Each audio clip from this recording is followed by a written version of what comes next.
Tá rindo. Abre aí, ô, café. À frente! Frente aí, ô. Acaba de chegar aqui em Brasília. Vitor!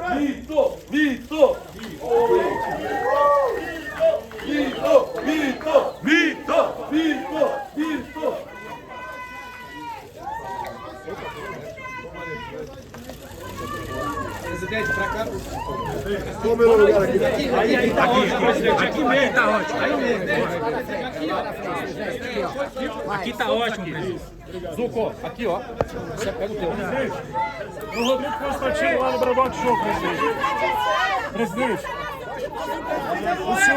o senhor nomeou. Presidente, o senhor nomeou. Presidente,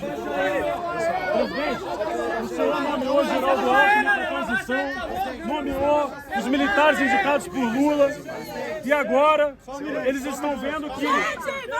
Só um minuto, devagar. Faz uma declaração inicial, presidente.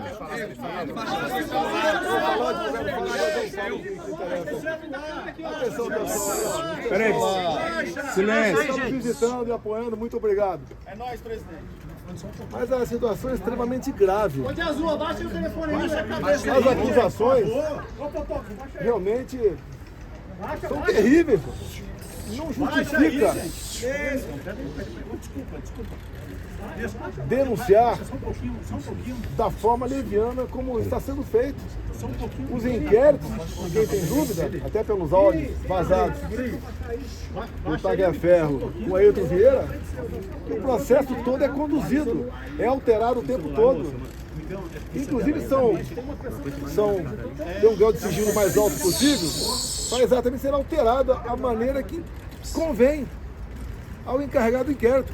Nem vou falar que vocês estão cansados de saber que o inquérito não tem a participação do Ministério Público, a mesma pessoa faz tudo. E no final dá o relatório e vota para condenar quem quer que seja ainda. Golpe de Estado é uma coisa séria. Como disse agora há pouco o presidente Temer, tem que estar envolvendo todas as Forças Armadas, então não existe golpe. Ninguém vai dar golpe com o general da reserva e mais meia dúzia de oficiais. Mas vamos lá. Eu preciso fazer um breve relato, que eu quero chegar na origem do problema. Eu quero chegar na forma da equação. Primeiro eu passo a palavra para o doutor Paulo aqui, meu advogado, depois eu prossigo.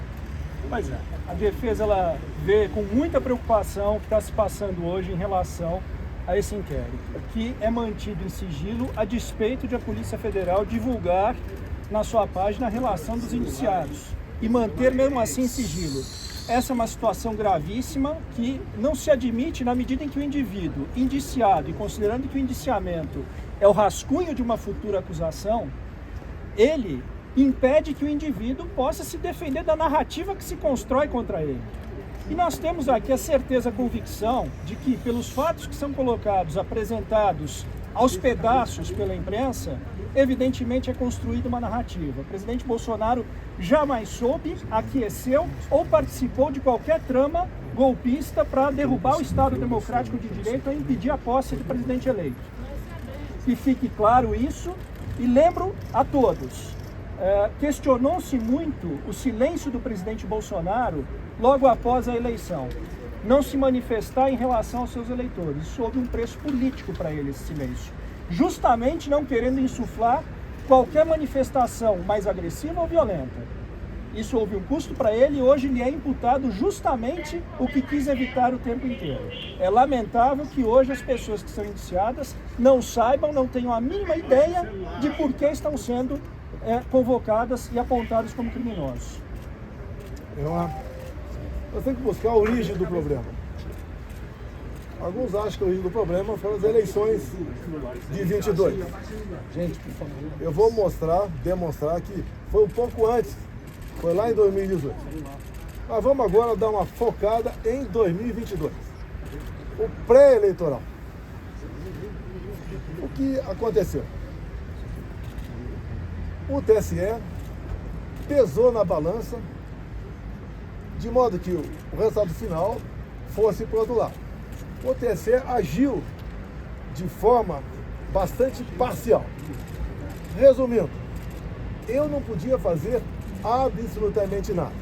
Não podia fazer live em casa, não podia mostrar as imagens do Lula defendendo o aborto, do Lula defendendo o roubo de celular para tomar uma cervejinha, não podia mostrar as imagens do 7 de setembro, a minha ida no funeral da Rainha Elizabeth, mostrar a imagem minha lá na embaixada em Londres. Não podia mostrar o Lula com o gorro do CPX ou tecer comentário sobre aquilo. Não podia mostrar a amizade do Lula com os ditadores da América do Sul todo, e Central também. Mas uma coisa pesou e muito nessa balança. Quando o TSE resolveu fazer uma campanha, gastou dinheiro com isso, para que jovens de 16, 17 anos tirassem o título eleitoral. E essa garotada, em especial aquelas que foram tirar o título de última hora, são as que têm menos informações, 3/4 votam no PT, votam na esquerda. Ou seja, um pouco mais de 4 milhões de jovens tiraram o título eleitoral. Só aí, 3 milhões para o Lula, 1 milhão para mim.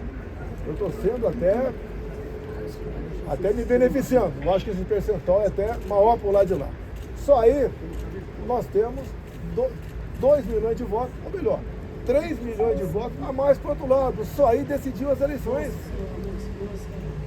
Eu acho que ninguém vai discordar disso aí, entre tantas e tantas outras observações que eu tenho, que o TSE tomou partido. O TSE, inclusive, decidiu que não podia diminuir o preço do combustível. Eu não falei em diminuir o preço do combustível. Mas o TSE proibiu antecipadamente, como se eu fosse dar uma canetada junto com o Paulo Guedes para diminuir o preço dos combustíveis. E era um momento de crise, onde o mundo todo, o preço dos combustíveis explodia. Fizemos via parlamento. Fizemos via parlamento, zerando os impostos federais de combustível. Mas a interferência do TSE foi enorme nessa questão.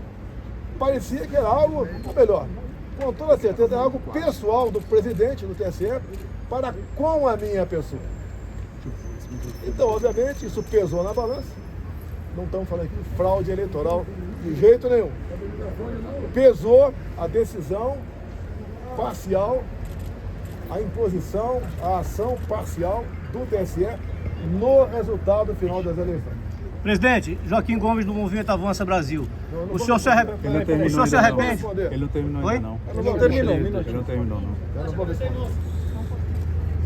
Só que tá em cima do Bolsonaro. Bem, vamos lá. Tivemos também, no corrente ano, a Folha de São Paulo publicou matéria do jornalista Green sobre áudios e mensagens trocadas entre o juiz auxiliar e os outros que estavam lá no TSE. Entre eles, o Tagliaferro, que está na frente daquela comissão de combate à desinformação. E esses áudios, vocês tiveram acesso, tem aqui, realmente demonstra claramente que é um processo viciado. Eu não sou advogado. É um processo viciado, onde ele é conduzido. E, dado momento, o juiz auxiliar fala: olha, o ministro quer dessa maneira. E o Tagliaferro responde: vamos mudar? Mude.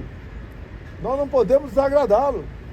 O ministro mesmo, né, o juiz auxiliar fala, em dado momento, ele está de folga agora, não tem sessão lá no Supremo, e está em cima da gente. Ele está ameaçando até vir aqui fazer o relatório. Estão nos áudios. Use a sua criatividade. Essa foi a questão que eu tratava da Revista Oeste, para tirar do ar a Revista Oeste. Tivemos, inclusive, um fato dos empresários golpistas. Ou seja, um empresário entrou no inquérito, porque trocando mensagem entre amigos, deu um emoji, um positivo. Porque deu um positivo, ele passou a ser golpista. Qual a intenção disso? Tirar o Luciano Hang de combate.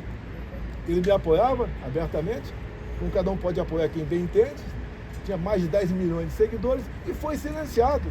E foi um recado para os demais empresários, demais do povo, a não participar da política do meu lado, porque ia ser sancionado de uma forma ou de outra. Páginas e mais páginas derrubadas, como o Glenn mesmo disse. Inclusive, as plataformas não podiam dizer de onde era aquela ordem. É simplesmente ordem. Cumpra-se em poucas horas uma multa milionária. A mídia que nós temos livre são as mídias sociais. Vocês podem ver, imagine se eu tivesse o poder do presidente do TSE naquela época, o senhor Alexandre de Moraes. E eu fosse investigar o TSE como ele me investigou. Ele me investigava desde 2021, no inquérito das fake news. Por lá de lá, no dia da diplomação do Lula, quando o ministro Benedito passa ao lado do presidente do TSE, o senhor Alexandre de Moraes, e fala: missão dada é missão cumprida. Que missão é essa? Foi cumprida? O Lula foi eleito presidente? Imagina se eu tivesse poderes para quebrar o sigilo do Benedito, quem sabe prendê-lo, como ele fez com gente do lado de cá. Eu acho que eu consegui, inclusive, fazer do pesca probatória, como ele fez por lá de cá, fez à vontade, praticou a pesca probatória, e cada vez mais abrindo novos e novos inquéritos, ignorando completamente o papel do Ministério Público. Onde é que ele chegaria? Imagine aquele gesto do ministro degolando alguém. Se fosse alguém do meu lado, seria o quê? Terrorista? Assassino? E do lado de lá, foi o quê? O que foi aquele gesto? Um gesto de ódio ou um gesto de amor? Investigaríamos também a sua equipe, o juiz auxiliar, o Tagliaferro, quebrando sigilo, prendendo. Com toda certeza, muita coisa ia aparecer. Mas no final, é o mais importante que eu tenho a falar para vocês aqui. Presidente, mas o senhor acha... Deixa ele concluir. Vai fazer uma coletiva Deixa eu sem terminar. junta da imprensa? Então aí nós estamos vendo aqui a participação do TSE para um lado de um candidato que foi tirado da cadeia, foi descondenado porque ele tinha 3 condenações, pela lei da ficha limpa não podia concorrer e acabou aí sendo presidente. Também é bom falar aqui, estou inelegível por quê? Porque me reuni com embaixadores. E por que me reuni com embaixadores? Porque 2 meses antes, o senhor Fachin se reuniu com embaixadores também e terminou essa conversa com o embaixador dizendo o quê? Resumindo, tão logo o TSE anuncia o resultado, os seus respectivos chefes de Estado deveriam ou devem reconhecer o ganhador das eleições. Ele já tinha a resposta, ele já sabia quem ia ganhar. Vamos lá. Nós questionamos o TSE. O advogado do partido peticionou o TSE, buscando uma maneira de sanar algumas dúvidas da nossa parte e algumas inconsistências. Nada mais justo o advogado fazer isso aí. Em poucas horas, o senhor ministro presidente indeferiu e nos deu uma multa de 22 milhões de reais, alegando litigância de má-fé e atentando contra o Estado Democrático de Direito. Isso é muito importante. Tudo se resume Estado Democrático de Direito. Próxima ação, recomendo o pessoal, se for mexer aqui em Brasília, né? Contratar um advogado, falar, se tiver alguma multa você paga, não vai ser ou não. Eu não tinha como pagar uma multa de 22 milhões de reais. Nem com o Pix todo que eu recebi. Essa multa é justa. Cadê a nossa OAB? Cadê o papel do advogado? Que está sufocado, que não pode exercer com a devida liberdade a sua profissão. Basta ver aqui, pessoas condenadas a 17 anos de cadeia, onde os ministros que julgaram e condenaram não ouviram a voz do advogado daquele cliente. Eu nunca vi isso na minha vida. Que estado de exceção é esse? Agora vamos, no meu entender aqui, algo que é muito importante, que é o fecho final. Nós temos a solução para isso tudo. Então, eu questionei, através do partido, a vitória do Lula. 2018, quando eu ganhei eleições, algum partido me questionou? Algum partido questionou o resultado das eleições de 2018? Alguém sabe algum partido? Não. Nenhum partido questionou o resultado das eleições de 2018. Extremamente importante. Mas, após o segundo turno de 2018, chegou um papel lá no TSE e a senhora presidente Rosa Weber resolveu, uma notícia de fato, né? Resolveu oficiar a Polícia Federal requerendo a abertura de inquérito. E assim foi aberto o inquérito. 1361, novembro de 2018, PF. Então o inquérito foi aberto, eu não sabia. Fiquei sabendo 3 anos depois, que foi questionada a minha eleição. E o TSE tem uma celeridade enorme a esse inquérito. Na primeira semana, o encarregado do inquérito, o delegado da Polícia Federal, colheu informações dentro do TSE. Bem, eu não sabia, ninguém sabia disso, até que chegou o ano de 21. O ano de 21, o Parlamento, a Câmara dos Deputados Especial, voltou a discutir a PEC do voto impresso. A presidente, ou autora, Bia Kicis, deputada Bia Kicis aqui do DF. Ali então, alguém falou desse inquérito, 1361. E a comissão especial requereu, junto à PF, a cópia desse inquérito. E nessa questão, o requerimento foi aprovado por unanimidade. Todos os deputados de todos os partidos votaram sim para que a Câmara tivesse acesso ao inquérito 1361. Assim sendo, o inquérito foi entregue pela Polícia Federal para a Câmara e a Câmara distribuiu cópia a todos os deputados. E, obviamente, era um documento ostensivo. Até para mim chegou uma cópia desse documento.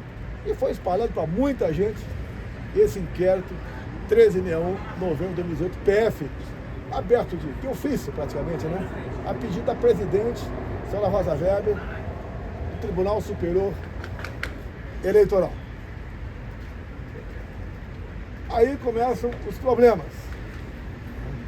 Por enquanto esse inquérito não estava tendo grande divulgação, mas o ministro Barroso foi lá na Câmara conversar com os líderes partidários. Os líderes no dia seguinte trocaram os integrantes da comissão e a comissão rejeitou dar prosseguimento à PEC. Bem, como independe isso apenas da comissão, o Arthur Lira avocou para o plenário, a plenário, apesar de ganharmos numericamente, não conseguimos os votos qualificados, né, para conseguirmos aprovar a PEC naquele dia da Câmara. Mas detalhe, depois da reunião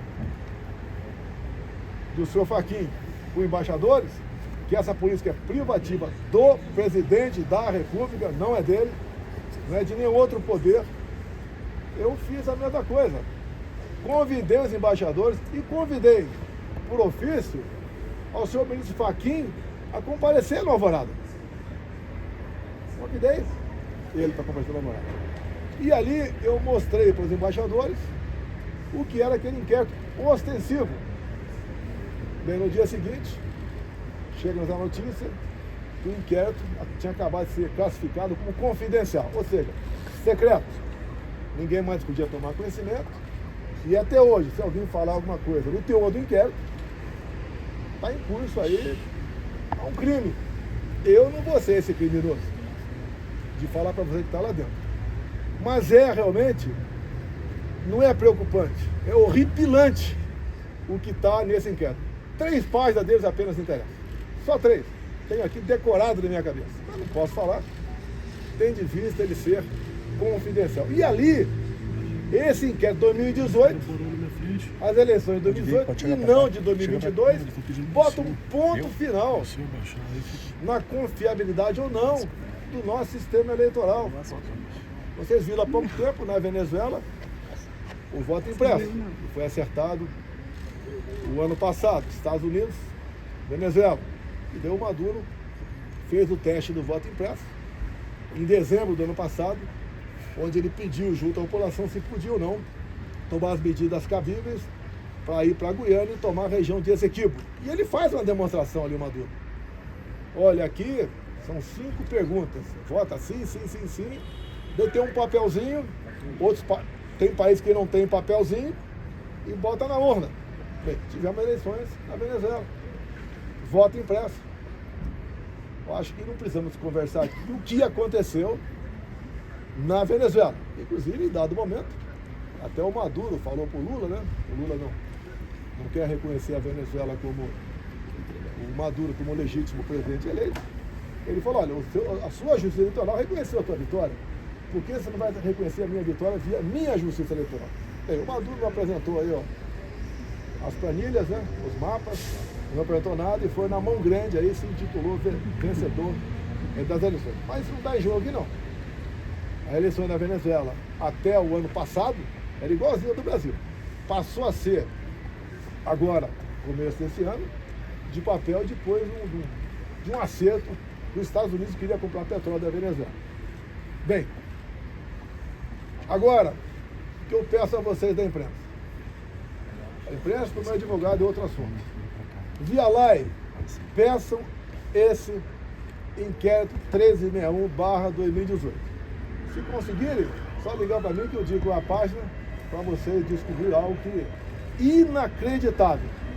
Para o meu advogado, eu solicito a ele, porque quem decide a página é ele, que peticione também o senhor Alexandre de Moraes, para que nós possamos ter acesso a esse inquérito, para que possamos esclarecer as eleições de 22 via 2018. Isso é fundamental. Tem gente que tem dúvidas, tá? E nós podemos dissipar essas dúvidas com um documento oficial produzido pelo próprio TSE, por iniciativa própria da senhora Rosa Weber, e pediu para a Polícia Federal, ou determinou, que fosse aberto esse inquérito. É por aí, agora eu peço, estou fazendo perguntas, você está encerrando, vou ficar aberto a perguntas, e vocês pedirem via lá esse inquérito. Presidente. Primeira vez que o senhor fala após a denúncia apresentada pela Polícia Federal, eu gostaria primeiro de perguntar para o senhor, a Polícia Federal indica o senhor como o senhor tendo conhecimento de um planejamento para um golpe de Estado no país. O senhor participou de alguma reunião, o senhor foi consultado, houve o que a Polícia Federal está apontando? Olha só, não é porque o Temer disse hoje. Ele disse hoje uma obviedade. Golpe de Estado tem que ter a participação de todas as Forças Armadas, senão não é golpe de Estado. Ninguém dá golpe de Estado num domingo aqui em Brasília com pessoas que estavam aí com bíblias embaixo do braço e bandeira do Brasil na mão. Nem usando aí estilingue e bolinha de gude, e muito menos batom. Não tinha comandante para isso aqui. Você pode ver. Segundo a PF aí, um novo meio, né, conseguido via Israel, se for buscar imagens apagadas pela ajudante de ordem. Agora as imagens do Ministério da Justiça não aparecem. Se vocês pegarem bem o que aconteceu em 2018, o próprio ministro da Defesa disse que aquilo não era golpe. Depois Nelson Jobim, ex-ministro do Tribunal Federal, também disse a mesma coisa, ele voltou atrás. Aí disse a mesma coisa. Agora tem uma pessoa de peso também dizendo isso aí. Vamos tirar da cabeça só de golpe. Ninguém vai dar golpe com o João da Reserva e mais meia dúzia de oficiais. É um absurdo o que está falando. Da minha parte, nunca houve discussão de golpe. Se alguém viesse discutir golpe, ninguém ia falar, tá tudo bem, e o after day. E o dia seguinte, como é que fica? Como é que fica o mundo perante a nós?